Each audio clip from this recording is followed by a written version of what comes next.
सबसे ज्यादा उपेक्षा बीजेपी में ही हुई है दलितों और ओबीसी की। दलित ओबीसी अगड़े पिछड़े अपनी सब मिलकर अखिलेश जी की सरकार बनाएंगे, दलित विरोधी सरकार को उखाड़ फेंकने का काम करेंगे। भाजपा ने तो देश को बर्बाद कर दिया, पूरा देश बेच दिया, यहाँ तो सबका साथ और सबका विनाश कर दिया।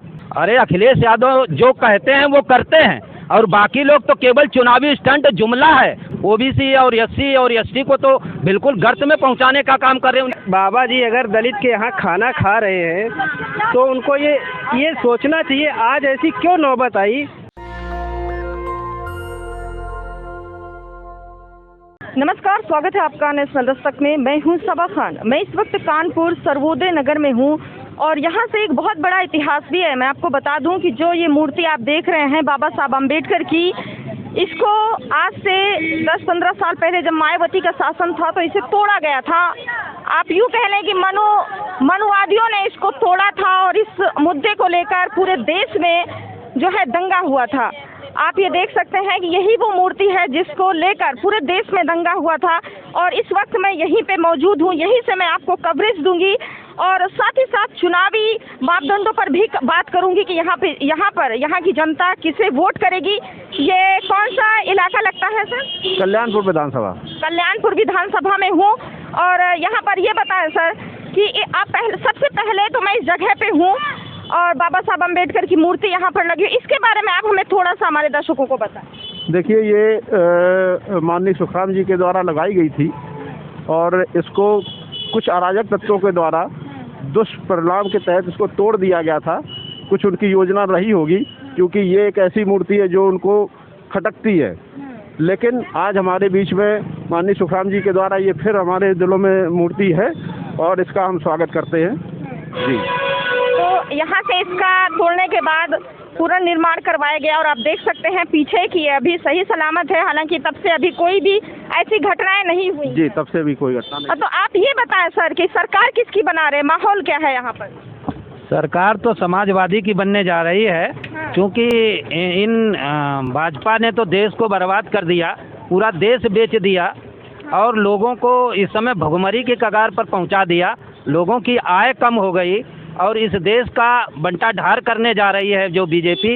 इसलिए सब लोग मिलकर के एक साथ पूरा समाजवादी पार्टी को प्रत्याशियों को जिताने का काम करेंगे। समाजवादी पार्टी की सरकार आएगी तो लोगों को काम मिलेगा, लोगों को रोजगार मिलेगा, 300 यूनिट बिजली फ्री देंगे। और बिजली तो योगी जी भी हाफ यूनिट कर दिए। अरे हाफ यूनिट से क्या होना है? हाफ यूनिट तो तब किए हैं जब सरकार आ रही है, जब दिखाई दे रहा है कि उन्होंने 300 यूनिट फ्री देने को सबको काम कर दिया और उसके बाद किसानों को मुफ्त बिजली देने की बात कर दी और उसके बाद किसानों के लिए और गरीबों के लिए, जो आम महिलाओं के लिए 18,000 पेंशन देने की बात कर दी। उनको ये लग रहा है इसलिए उन्होंने आधी बिजली 5 साल क्या करते रहे। अभी आखिरी 18,000 सर किसने बात की है? 18,000 हमारे अखिलेश यादव 1,500 रुपये महीने अखिलेश यादव ने देने की बात की है। वो गरीब महिलाओं को पेंशन देंगे 18,000 रुपये सालाना, 1,500 रुपये महीने। योगी सरकार भी बोलती थी चुनावी रैलियों में कि 15 लाख रुपए अकाउंट में आएंगे और अभी अखिलेश यादव जी दोबारा दावा कर रहे हैं। अरे अखिलेश यादव जो कहते हैं वो करते हैं और बाकी लोग तो केवल चुनावी स्टंट जुमला है। सरकार भी कह रही है, मौजूदा सरकार की जो कहा वो किया।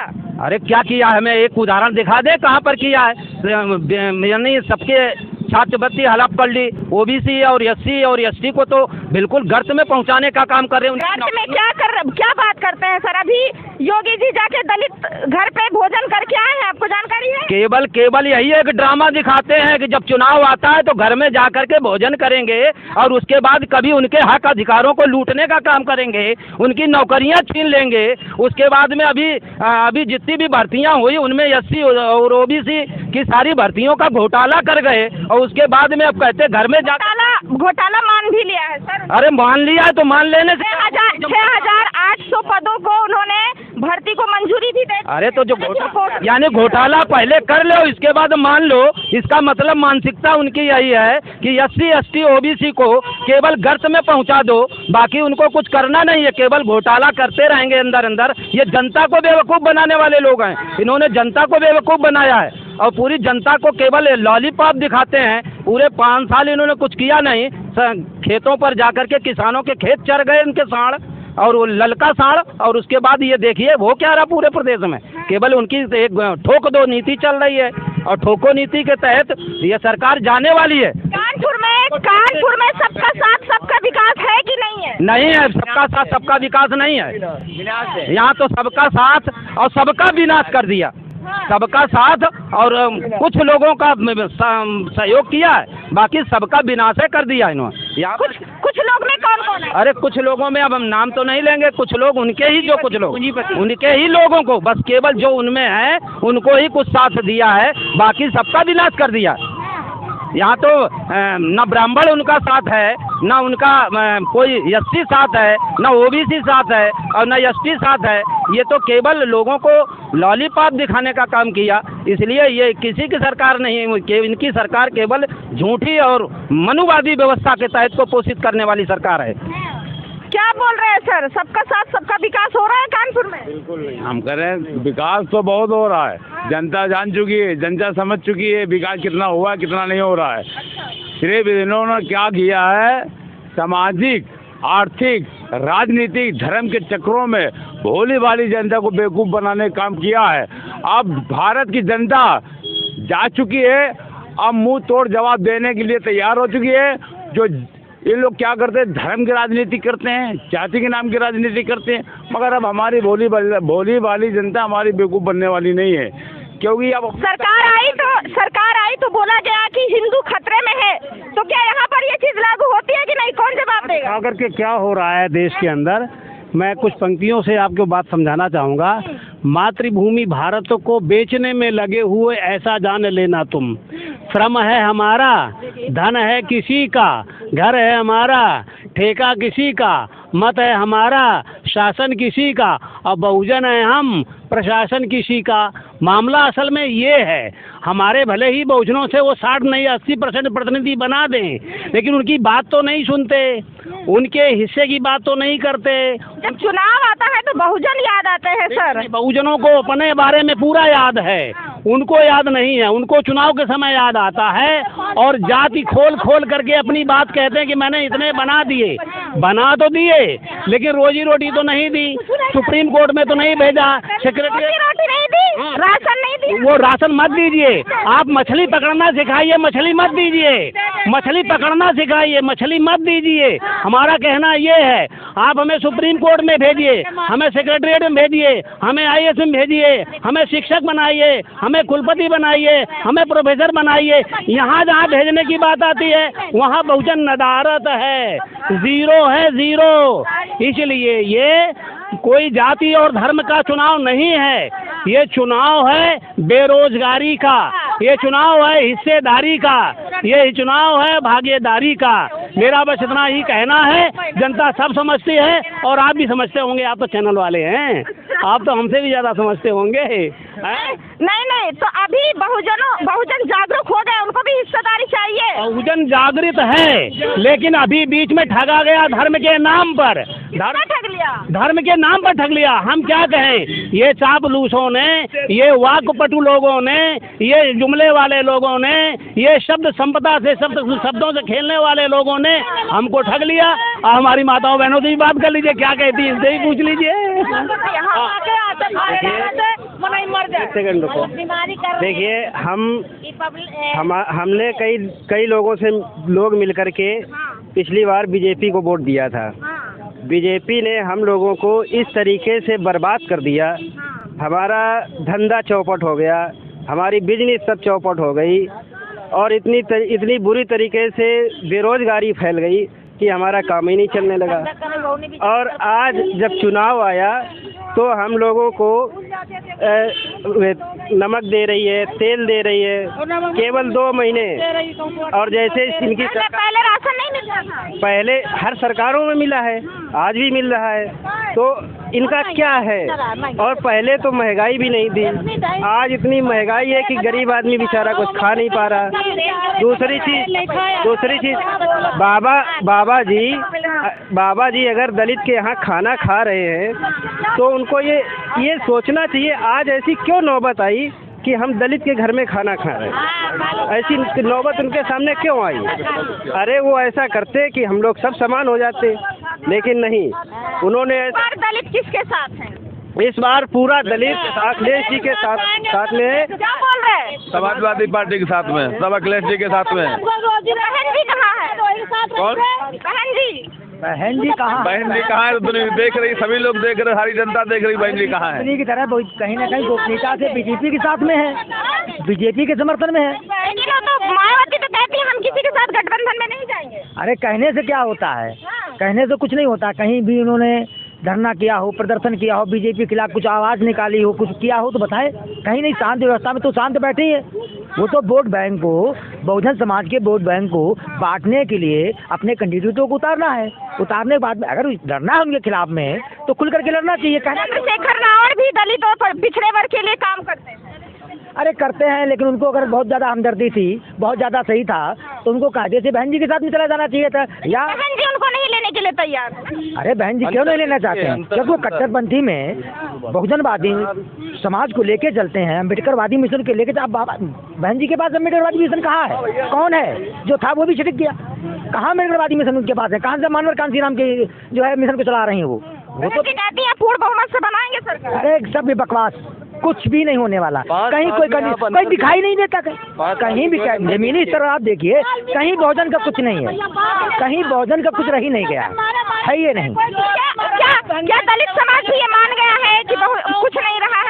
दलित समाज की ही बात मत करिए आप, बहुजन समाज की बात करिए, शूद्र समाज की बात करिए, संपूर्ण शूद्र समाज की बात करिए, जहाँ 6,747 जातियाँ 43 जातियाँ आती हैं। मैं बात इसलिए कर रही हूँ क्योंकि बहन जी हमेशा दलित समाज को लेकर वोट बैंक साधने में लगी रहती हैं कि दलित समाज तो हमारा है ही है, वो तो हमें वोट करेगा ही। तो रैली वगैरह की कुछ बोलने की। अरे दलित समाज की अगर बात करती हैं तो आप ये समझती हैं अच्छी तरह की, जब टिकट का मामला आता है तो नोट का मामला आता है।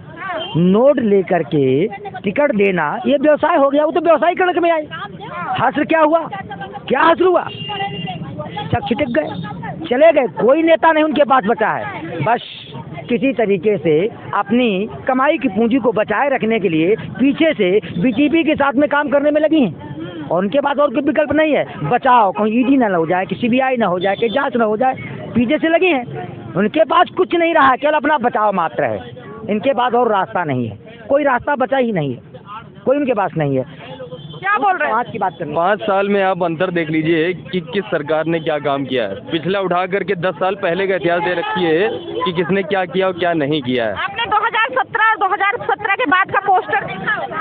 देखा है, बहुत अच्छे से देखा है। और अंतर समझ आया? हाँ, लोग देख रहे हैं जो आजकल गेहूं मिल रहा है वो इससे पहले क्यों नहीं मिला, क्यों नहीं मिला? अगर मिलता होता तो यही गेहूं जो अल्कोहल बनाने में यूज हो रहा था वो आज गेहूं जनता तक पहुंच रहा है, क्यों पहुंच रहा है ना? तो आप अंदर समझ सकते हैं कि क्या मिल रहा है, क्या जो रोटी रोजी देगा उसी को वोट मिलेगा। 5 साल में कुछ नहीं मिला हम लोगों को जानकारी। जमादार का तुमने कुछ किया है नहीं है, जमादार का उनके नाम से चिड़ जो जब छोटी मोटी ऑफिस में काम करते हैं तो सिलेंडर मिला, सिलेंडर 1000 का मिल रहा है, जो समय तेल मिल रहा है, तेल पेट्रोल के समय गरीब आदमी सब मरे, गरीब आदमी कब ध्यान दी नहीं। 200 रुपए किलो तेल खा रहे हम लोग, गरीब आदमी कुछ नहीं किया। समाज को कूड़े में डाल दिया है, इस समाज को, SC समाज को इस सरकार ने कूड़े में डाल दिया है। और ये समाज जो एक ऐसी है, इस समाज बिना कोई सरकार नहीं बना सकता है। सही बात है। दलित आज तुम खाना खाने जा रहे हो वहाँ पे, ये बताइए आज नाटक करने आए वोट लेने के लिए, इन लोगों के लिए क्या किया? नहीं, स्वामी प्रसाद मौर्य ने पार्टी छोड़ के सपा ज्वाइन किया, तो कहीं न कहीं ये उन्होंने इस बात का खंडन कर दिया कि हम दलित और पिछड़े समाज के साथ हैं। उन्होंने जाके भोजन कर लिया था। तो उन्होंने अच्छा किया है, और जब दलितों के साथ है तो दलित उनके साथ रहेंगे, समाजवादी पार्टी को जिताएंगे वो लोग। और ये दलित नहीं होगा जिस देश में, जिस प्रदेश में, वो सरकार कोई नहीं चला सकता है। और ये बीजेपी निकम्मी सरकार है, इसे किसी को नहीं भला किया है, इसे गड्ढे आज तक नहीं भरने दिए। आज तक 5 साल हो गए सरकार बने, 5 साल सरकार हो गए, आज तक गड्ढे नहीं भर पाए। इन्होंने 200 रुपए कड़ुआ तेल किया, 200 में कड़ुआ तेल किया, इन्होंने 1000 का सिलेंडर किया, बोले गल्ला दिया, गल्ला इन्होंने अपने पिताजी का दिया है, गल्ला तो मेरे जनता का था है। इन्होंने गरीबों की हत्या की, इन्होंने गरीबों की हत्या की। और आज तक कोई यहाँ का मिनिस्टर, अपने कानपुर जिले का कोई मिनिस्टर ये नहीं पूछ रहा है कि आप मरे की जिंदा हो। अब वोट लेने के लिए भीख मांगने के लिए 7,500 नौकरी बच्चा दिया लेगा कोई 7,500 कोई को मिले अभी 6 बच्चे 3 बजे आ रहे हैं ना कोई भर्ती ना थी। चाहे वो ब्राह्मण हो चाहे वो क्षत्रिय हो चाहे वो शूद्र हो चाहे वैश्य हो। वाल्मीकि जी कोई वैसे व्यक्ति नहीं थे। वाल्मीकि जब माता सीता बैठ गई थी, जब माता सीता हमारे वाल्मीकि यहाँ जा सकती हैं तो क्या ब्राह्मण नहीं जा सकते हैं? भाई इंसान जब पैदा होता है तो उसकी कोई जात नहीं होती है। इंसान जब पैदा होता है तो उसकी कोई जात होती है। अगर हिंदू के बच्चे को मुसलमान क्या रख दिया जाए और मुसलमान के बच्चे को हिंदू क्या रख दिया जाए तो उसे कौन समझ सकता है? कोई पहचान है? सरकार तो आप लोगों ने ये बताइए एक बार मेरी बात सुनिए। वोट लेने आते हैं आप, जब मेरे वोट लेने आते हैं तब तो तुम मेरी चरपैया बैठ जाते हो। जब हम लोग उनके दरवाजे जाते हैं तो कप अलग होते हैं, प्लेटें अलग होती हैं, हमको दरवाजे बैठाला जाता है और वोट का हकदार पूरा लेना चाहते हो। क्यों वोट देंगे तुमको? हम वोट देंगे अपने समाजवादी पार्टी को। अखिलेश जीतेंगे, हमारी मदद करेंगे। अखिलेश के अलावा कोई इससे का उद्धार नहीं कर पाएंगे। वाल्मीकि यहाँ रह सकते हैं, उल्टा नाम जपत जग जाना, वाल्मीकि ब्रह्म समाना। जब वो रामायण की रचना कर सकते हैं, मैं ब्राह्मण हूँ, मेरा नाम रवि अवस्थी है। फिर ब्राह्मण किस तरफ जा रहे हैं? देखिए, सबकी अपनी अपनी एक वो होती है। अच्छा नाम, इंसान का नाम जन्म से नहीं कर्म से बड़ा होता है। इंसान जन्म से नहीं कर्म से बड़ा होता है।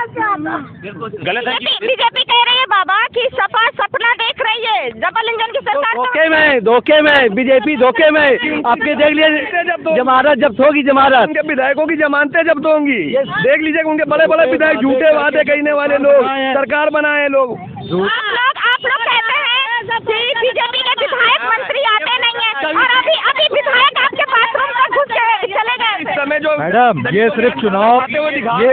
सिर्फ चुनाव में देखने को मिलते हैं। चुनाव से पहले 2017 में ये लोग पहले मैनिफेस्टो जारी करते हैं, 70 लाख रोजगार और टैबलेट और मोबाइल लैपटॉप देने का वादा करते हैं, और जब चुनाव जीत जाते हैं ये भाई साहब बता दें मुझको कि 70 लाख रोजगार कहाँ गए हैं? सबसे पहले ये लोग दलित और ओबीसी का वोट मांगते हैं। 4 लाख दिया है मैडम कुछ नहीं दिया है, सिर्फ इन्होंने सिर्फ वादे किए, जुमले दिए हैं।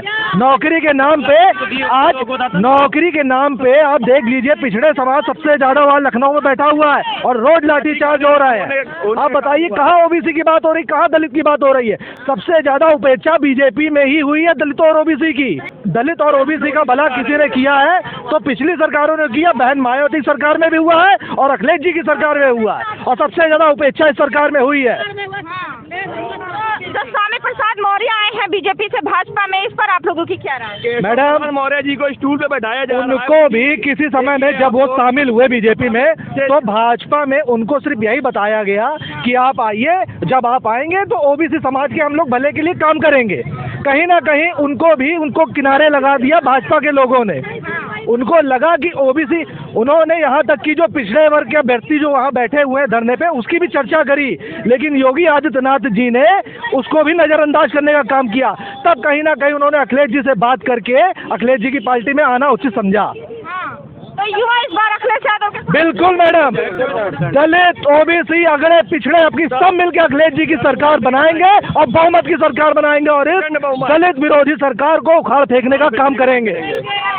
इन्होंने ये कहा था कि अखिलेश जी ने राशन कार्ड में फोटो लगा दी और इन्होंने नमक की फोटो अपनी लगा के भेजी। योगी जी ने, मोदी जी ने, ये बताइए, और बालू है और कड़वे जो तेल भेजा है उसमें फोटो लगा भेजे। बताइए आप पार्टी का कितना बड़ा प्रचार कर रहे हैं? आप प्रधानमंत्री देश के, तुमको ये घोटाला नहीं होना चाहिए इसलिए करना चाहिए। सबसे बड़े बड़े घोटाले इनकी सरकार में हुए हैं। कोरोना काल में कफन से लेके और वेंटिलेटर से लेके ऑक्सीमीटर से लेके हर चीज में घोटाले इनके दिखाई दिए गए और सब मार्च और अप्रैल में ही आता है। ये कोरोना जो होता है ये सिर्फ मार्च और अप्रैल में ही आता है, उसका चला जाएगा। आप कभी भी देख लीजिए सरकार में। आप कभी भी कुछ जिम संचालक हूँ मैडम, जिम करने से इम्यूनिटी बढ़ती है बॉडी की, और सबसे पहले जिम संचालकों का इन्होंने जिम बंद करने का काम किया। शराब के ठेके नहीं बंद करते हैं लोग, जहाँ से इनकी कमाई होती है। जिम बंद कर देंगे, स्कूल बंद कर देंगे। इन लोगों ने पिछले जब लॉकडाउन हुआ था स्कूल की 1 महीने की फीस तक माफ नहीं करवाई थी, बिजली का बिल नहीं माफ कराया था। आज सिलेंडर 1000 रुपए का, सरसों का तेल 200 रुपए का, पेट्रोल 100 रुपए का, आम आदमी क्या खाएगा ये नहीं समझ में आ रहा है। इससे पढ़ाएगा, इस हिसाब से बात नहीं हो। अभी तो ये रुका हुआ है, अभी चुनाव हो जाने दीजिए। अयोध्या में राम मंदिर बन रहा है, राम के नाम पे अयोध्या में राम मंदिर बन रहा है। अब की काशी की बारी है, अब की ये कब तक उलझाओगे मैडम? राम मंदिर और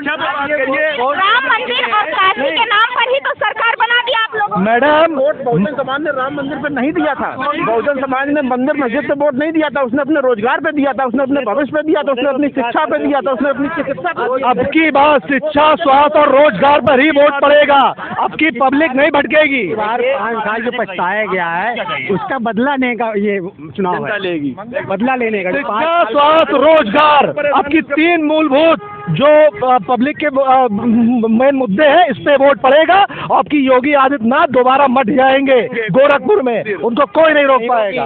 उनकी टिकट बुक हो चुकी है।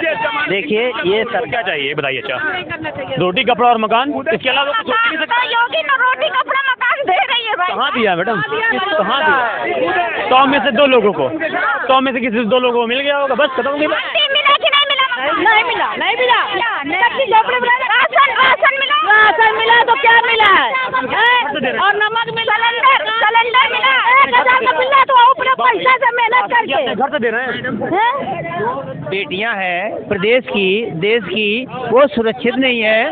वाल्मीकि समाज की बेटी आप बात कर रहे हैं, गृहमंत्री अमित शाह बोल रहे हैं कि जो है लड़कियां 12 बजे रात को घर से बाहर निकल। वो सब जुमला है और कहीं कुछ नहीं है। हाथरस की बेटी को रात में जो है जला दिया गया था। अभी जो है 12 सरोई में, कल्याणपुर 12 सरोई में बेटी के गैंगरेप हो गया।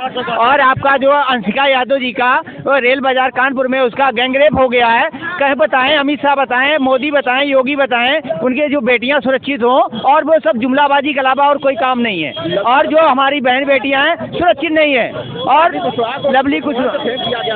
लवली कुशवाहा का आज तक उन बहुजन बेटियों का कुछ भी नहीं हुआ है। ना उनको हिसाब दिया गया, ना उनको निर्भया फंड से पैसा दिया गया, ना उनके परिवार को मकान दिया गया, ना नौकरी दी गई, और ना जो है उनका सहायता की गई। अभी ईमेल किया गया राष्ट्रपति महोदय का, अंशिका यादव जी का आज ही का स्टेटमेंट है और उनकी जांच चल रही है और उसको कोई सुनवाई नहीं हो रही। उसका परिवार अनशन किए बैठा हुआ रेल बाजार में घर पे, और वो किराए के मकान में रहता है। तो ये बेटियों के सुरक्षित करने वाले हैं, ये जो निर्मोही हैं और जो इनकी बिना शादीशुदा वाले हैं, इनका जो कोई परिवार नहीं है, बिना परिवार वाले हैं। देश की बेटियां सुरक्षित नहीं है। हाथरस का जो कांड हुआ था, पूरा देश जो है, और उसका फंड भी देना था, नौकरी देना था, कहीं कुछ नहीं होता। ये सिर्फ अपने जो 15% वाले हैं उनकी बेटियों की सुरक्षा करते हैं, उनको नौकरी देते हैं तत्काल। लेकिन बहुजन बेटियों को, 85% वाली बहन बेटियों को बहन बेटियां नहीं मानते हैं, उनको अपना परिवार नहीं मानते हैं। और वोट लेने के लिए उनको बोला जाता है कि बीजेपी सरकार में महिलाओं को सबसे ज्यादा मान सम्मान मिला। वो वे देख तो रहे हैं आए दिन। अभी आज जो गैंगरेप हुआ है, आज पेपर में आया है, वो बेटी का गैंगरेप हुआ है। आज ऐसा दिन नहीं जाता जिस दिन गैंगरेप ना होता हो। और ये कहते हैं मेरी जो है बेटियां सुरक्षित हैं। और ये जुमला है, जुमला के अलावा इनके पास कुछ नहीं काम है। और जो वोट ले लेते हैं, आपके पैर भी धोएंगे, और पैर धोएंगे, आपके खिचड़ी खाएंगे, उसके बाद क्या करेंगे, दूर बैठा लेंगे। जब चुनाव हो जाएगा जब शासन साहब आ जाएंगे। और इसके जो विधायक सांसद हैं वो गुलाम है। बहुजन वाले जो है गुलाम सांसद विधायक हैं। उन गुलामों क्या है, तीतर होता है, तीतर को काजू बादाम खिलाया जाता है, वो वैसे ही तीतर को पाल लिया गया। और बाकी समाज उनके भेड़ की तरह, अनुप्रिया पटेल, केशवदेव मौर्य, ये सब ने भी बीजेपी ज्वाइन किया। वो उसका डीएनए है, वो क्षत्रिय है, उनकी है, बुआ की लड़की है, योगी जी की बुआ की लड़की है अपर्णा बिष्ट, वो यादव खानदान की नहीं है। इसलिए उसका जो डीएनए था तो वो चली गई, तो अच्छा हुआ, कम से कम अपने मैके गई। हाँ। भैया यहाँ पर ना बलात्कार जो होता है ये हमारे हिंदुस्तान में क्यों होता है? फॉरेन में क्यों नहीं होता ये? तो एक बात बताइए, ये हमारे यहाँ ये क्यों होता है? ये कहीं पर भी हो, किसी की भी लोग है मैडम। एक बात आ रहा है, जीता जागता उदाहरण है। हाथरस में जब बलात्कार हुआ तो वहाँ पर भाजपा के लोग ही उसमें सम्मिलित थे। भाजपा का बेटा ही था उस बलात्कार वाले कांड में। और भाजपा का ही एक नेता जो खुलेआम वहाँ पर दलित समाज के लोग साथ खड़े थे, उनको खुलेआम धमकी दे रहा था। तब योगी आदित्यनाथ कहाँ चले गए थे और उनके मंत्री कहाँ चले गए थे? ये सब दिखावा है। चुनाव के टाइम में पॉलिटिकल स्टंट है कि वहाँ बैठ के खाना खा रहे हैं। नंबर प्लेट लगाई जाएगी। उस नंबर प्लेट में क्या था? उस नंबर प्लेट में कोई दिक्कत है क्या? ये नई नंबर प्लेट लगाई जाएगी। क्यों नहीं भाई? भाई लूटने का काम हो रहा है। इस नंबर प्लेट उस नंबर प्लेट में क्या फर्क है? इस नंबर प्लेट उस नंबर मुझे कोई बताया कोई? अब की बार सरकार अखिलेश यादव की बनने जा रही है, जिसमें साफ बोल दिया गया है कि 300 यूनिट फ्री बिजली जो लगभग हर व्यक्ति यूज करता है, और 1500 रुपए महिलाओं को पेंशन दी जाएगी, और अखिलेश यादव की सरकार पूर्ण बहुमत की बनने जा रही है। कितने लोग सहमत हैं कि यहाँ पर समाजवादी की सरकार बनेगी?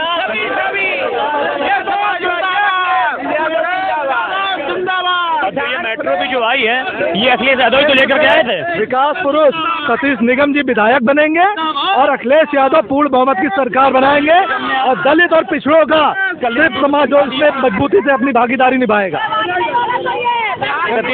बोल रहे हैं भाई? वोट डाल में बेईमानी होती है। हम लोग देते वोट अखिलेश को, पहुंच जाता है योगी को। ये क्या होगा? ये नहीं होना चाहिए। हाँ, ये नहीं होना चाहिए। ईमान बराबर चाहिए। यहाँ का जो विकास कार्य किया है, सबसे ज्यादा उत्तर प्रदेश का विकास हुआ है अगर किसी विधानसभा का, वो सबसे ज्यादा विधानसभा में माननीय सतीश निगम जी ने कराया। और जो है इतना रोड, मेट्रो, हॉस्पिटल और जितने विकास कार्य जो गली गली जो है पक्की कराई, इंटरलॉकिंग कराई है, इतना किसी भी विधायक ने कभी आज तक नहीं कराया। जबकि वर्तमान जो है राज्य मंत्री हैं, और राज्य मंत्री होने के बावजूद भी उनका जो है 5 साल लोगों ने देखा नहीं है चेहरा, और वो जो है फिर और जो है कोई विकास करने 25-30 साल शासन हुआ है उनका, लगभग बेटी मिला के, और उनको कोई जानता नहीं, चेहरा पहचानता नहीं है। और जो है हमारे 5 साल में माननीय निगम जी ने जो इतना विकास कार्य करा दिया, उसी को वो है फीता काट रही है, उसी का जो है और काम कर रही हैं, और कुछ काम नहीं किया है। जब प्रेमलता कटियार ने कुछ नहीं किया तो नीलिमा कटियार कैसे कुछ कर सकती है? सही है। तो ये कानपुर की जनता है। देखिए, ये सरकार जो है हम लोगों को केवल धर्म और लास्ट में धर्म पर ही अटका रही है। ये सरकार पूर्णतया संविधान की विरोधी सरकार है। और मुसलमान की बात करते हैं, लेकिन हिंदू मुसलमान करके ही बीजेपी आई है। आप लोगों ने ही बनाया सरकार? नहीं, मैंने नहीं बनाई, ये ईवीएम घोटाला हुआ और बहुजन को लालच दिया गया, ईवीएम घोटाला किया गया। ईवीएम घोटाला है। समाज के वोट की ईवीएम के जरिए चोरी करते हैं, जिसको ये मानने को तैयार नहीं। माननीय सुप्रीम कोर्ट के आदेश के अनुसार 8 अक्टूबर 2013 को ये कहा गया कि भारत में प्रयोग होने वाली ईवीएम के जरिए स्वच्छ, साफ, पारदर्शी चुनाव संभव नहीं है। और ये किसकी याचिका पे था? ये माननीय राज्यसभा सांसद सुब्रमण्यम स्वामी और जीवीएल नरसिम्हा राव की याचिका पे था। और ये सुब्रमण्यम स्वामी और जीवीएल नरसिम्हा राव कौन है? ये भाजपा के सांसद हैं। जब ये चुनाव वहाँ पे अपनी याचिका ले गए, उनके एविडेंस में ये कहा गया माननीय न्यायालय के जरिए 8 अक्टूबर 2013 को कि भारत में प्रयोग होने वाली ईवीएम के जरिए निष्पक्ष चुनाव संभव नहीं है। उसके बाद कोर्ट के जरिए कहा गया कि प्रत्येक मशीन के साथ एक वीवीपैट लगाई जाए, जिसका उद्देश्य ये होगा कि इधर हम बटन को दबाएंगे, उधर एक पर्ची निकलेगी, पर्ची और मशीन के दोनों चीज़ों का मिलान होगा। लेकिन तब तक किसी तरीके से मैनेज कर लिया गया, और कोर्ट ने यह कहा कि 5% केवल पर्चियों का मिलान किया जाएगा। आपकी जानकारी के लिए बता दूं कि ईवीएम मशीन में रीकाउंटिंग की किसी तरीके की व्यवस्था नहीं है, क्योंकि उसमें कोई फिजिकल एविडेंस नहीं होता। अगर आपके पास बैलेट पेपर है, आप उसको 1 बार, 2 बार, 4 बार उसकी रिकाउंटिंग करा सकते हैं। वो एक फिजिकल एविडेंस होता है, वो एक आंखों के सामने दिखता है पेपर। लेकिन ईवीएम मशीन में किसी भी तरीके की रिकाउंटिंग की व्यवस्था नहीं है। उसमें एक बार जितने वोट निकलेंगे, हर बार उतने ही वोट निकलेंगे। आप लोगों को ईवीएम पे भी भरोसा नहीं? और मैं आपको बता दूं, क्योंकि भरोसा नहीं है। ईवीएम पर भरोसा नहीं। सबसे बड़ी बात यह है कि ये राष्ट्र नहीं बचने देंगे, देश नहीं बचने देंगे। बेचने पर तुले हैं कुछ बेतुले, ऐसे बाजार देखो यहाँ पर खुले। इन्होंने नेशनल दस्तक की आपसे गुजारिश है कि अगर इसको बचाना चाहते हैं तो नेशनल दस्तक को सब्सक्राइब करने के लिए रेड कलर के सब्सक्राइब बटन को दबाएं, फिर बेल आइकन की घंटी दबाएं। नेशनल दस्तक को बचाने के लिए बहुत जरूरी है कि हर खबर को शेयर करें, लाइक करें, कमेंट जरूर करें।